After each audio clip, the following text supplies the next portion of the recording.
pretty much, I think I've lost everything I own, and I'm trying to be brave and know that my family and I are safe. It's basically just we have to count whatever money we have and whatever anyone's willing to help us with, and see where we can go from here, because there's no moving back into that.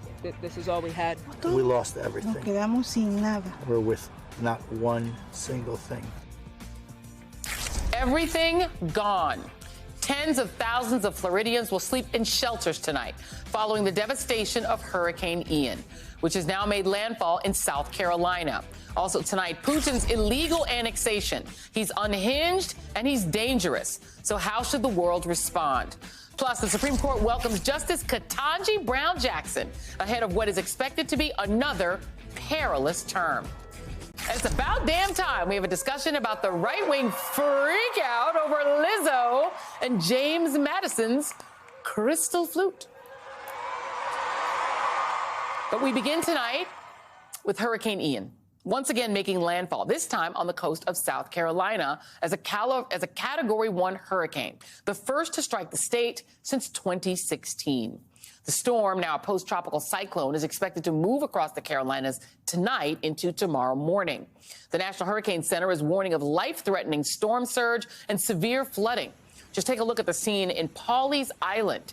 It comes after Ian devastated several areas in Florida, leaving at least 21 people dead, thousands without a home, and more than 1.5 million people still without power.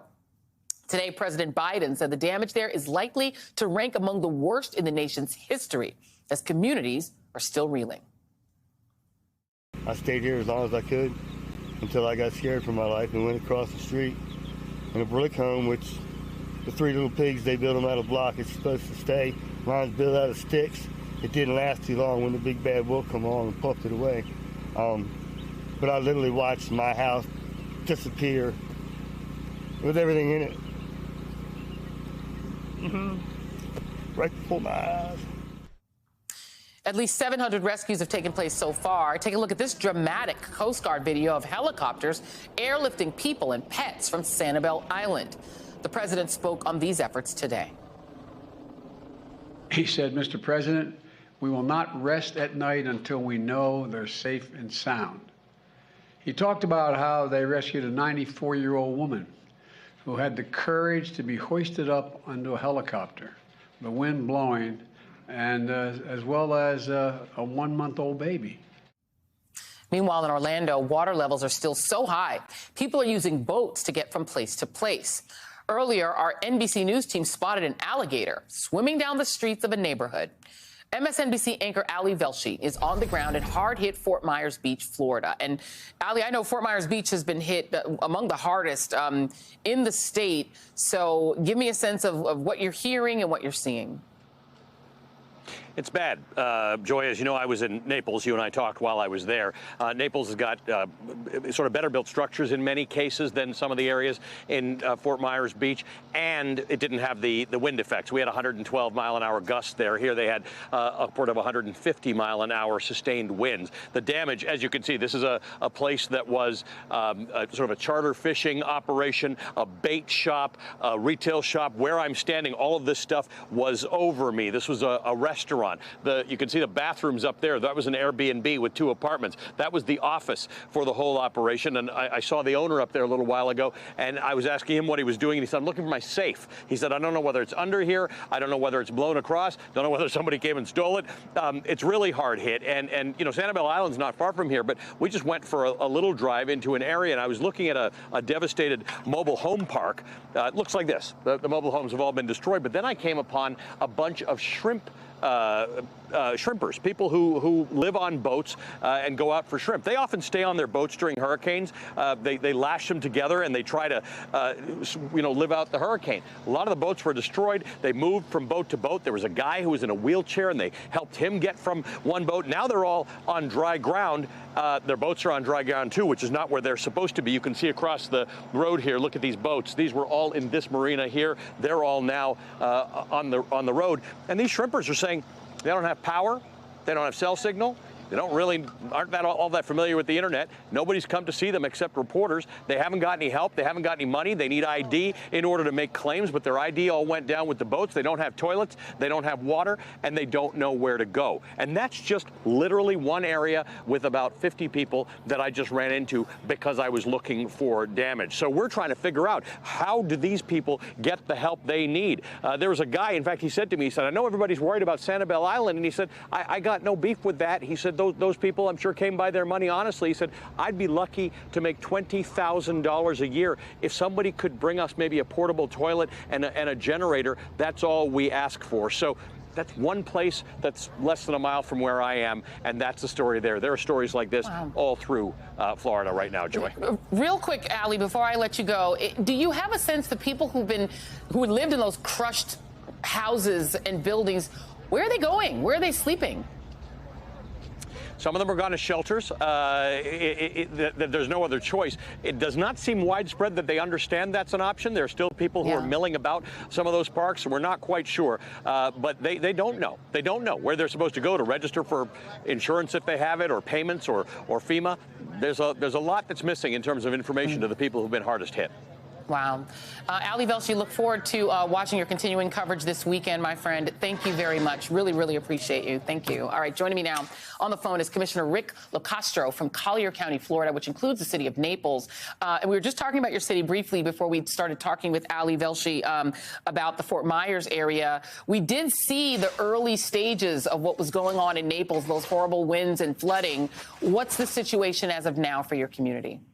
Well, the biggest thing that got hit in our district was with the catastrophic storm surge, and it was Naples. Marco Island is also, part of my district. Isles of Capri, these are small little coastal communities. It wasn't so much the winds, but the storm surge was horrific. I will tell you, yesterday I spent the day driving around my entire district, helping people and getting an assessment of the damage. And, the water damage is incredibly severe. Ali talking about there are some people that don't know where to go. I can tell you I spent most of today, and I'm actually standing right now still in our gigantic emergency operations center. It's a main headquarters here for the whole county, but it's actually in my district. Hundreds of people in here from utilities, sheriffs. We have representatives here from our hospital. And I'm former military, retired colonel. I can tell you this is a large-scale military-like operation as we try to head things in the right direction. So today, I'm really encouraged. We have about half of the power. Half of our people in Collier County have power, which is actually a pretty big number because 95% of the people in Lee County, just north of us, still don't have power. And to Ali's comment, we are working aggressively to get the word out to people as to where they can go, shelters and other places. We have a lot of not-for-profits that have reached out. Truthfully, I will tell you, though, the communities I drove through yesterday, I saw and even helped people carry their furniture totally soaked, after 6 or 7 feet of storm surge out of their homes. But there were less people than you would think because we are a very seasonal community. So there's a lot of people that are up north whose homes have been damaged beyond repair that don't even know it yet, or maybe they got a few pictures from a neighbor. We also have people that did evacuate, so they aren't here. So there were less citizens that I saw that were sort of digging out than you would think because a lot of people did either leave or they're not here. So, I just shot out my commissioner newsletter. I have 40,000 subscribers.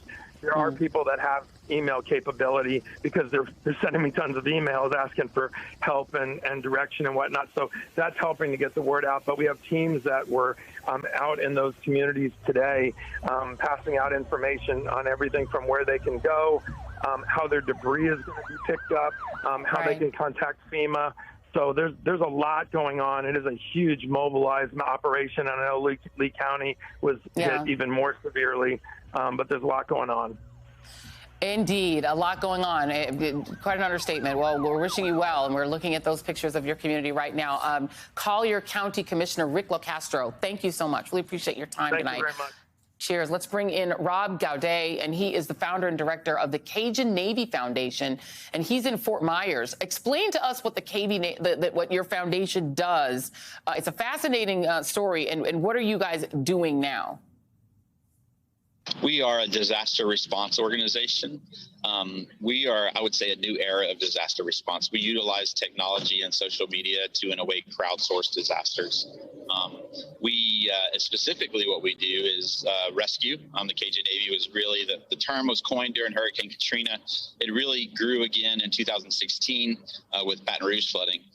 But we respond to disasters across the country. Search and rescue. We also, you see behind me what we call Safe Camp. It is an installation for food, water, supplies. It's that safe place that when people are confused and struggling, and we see this every disaster we see this, people are lost. It's a safe place to come get food and water. And then we actually stay in communities for extended periods of time with volunteers and paid staff to help them out in whatever way we can. The holidays are coming, Christmas, Thanksgiving. We'll do a Trunksgiving and we'll do gift drives. We really seek to help stabilize people's hearts and minds. And that makes them able to deal with the chaos you're showing on your screen right now.